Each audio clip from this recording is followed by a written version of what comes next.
And there's new information on the price of homes. Let's make that the high price of homes. A new study shows home prices in several Southern California markets are overvalued, putting people who are struggling to make those payments at risk.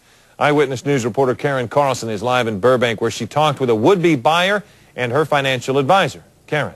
Well, hi there, Philip. Let me just start from the very beginning and make this very clear that this study did not show that any sort of a big housing market crash was imminent. So don't worry that, your house is suddenly going to be worth nothing. But that having been said, we have seen these home prices skyrocket over the past 3 to 5 years or so. And in the case of this particular woman and her financial consultant, they looked at the housing market. They looked at her particular financial situation. And in this case, the advice was not to buy.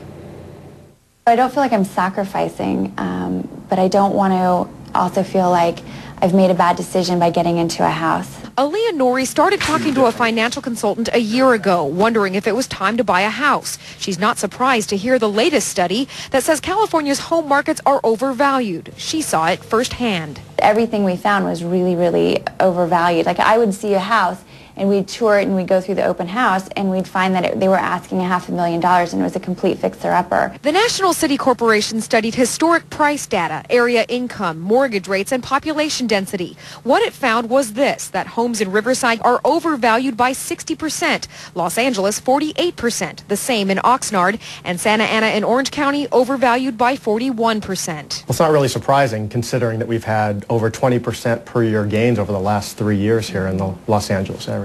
Stuart Ng is a certified financial planner who works with Vista Credit Union. He says what makes the housing market even more uncertain is the high number of interest-only and adjustable rate mortgages and the fact that people are potentially biting off more than they can chew. Traditionally, if you spend more than 25% just to pay your mortgage, then you're probably putting yourself at maybe some sort of risk that you shouldn't be.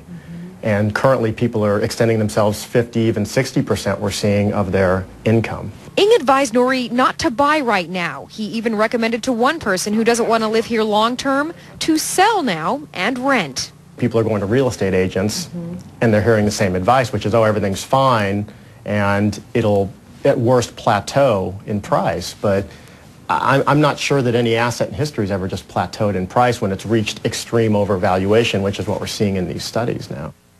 Now, Ng points out that everyone's financial situation obviously is different. If you're already a homeowner, then obviously this wouldn't apply as much to you, but it all depends on whether or not you can afford it. Now, if you're struggling to make the payments, he recommends you should probably wait to buy. Reporting live in Burbank, I'm Karen Carlson, ABC 7 Eyewitness News. Giovanna, back to you. Good information, Karen. Thank you.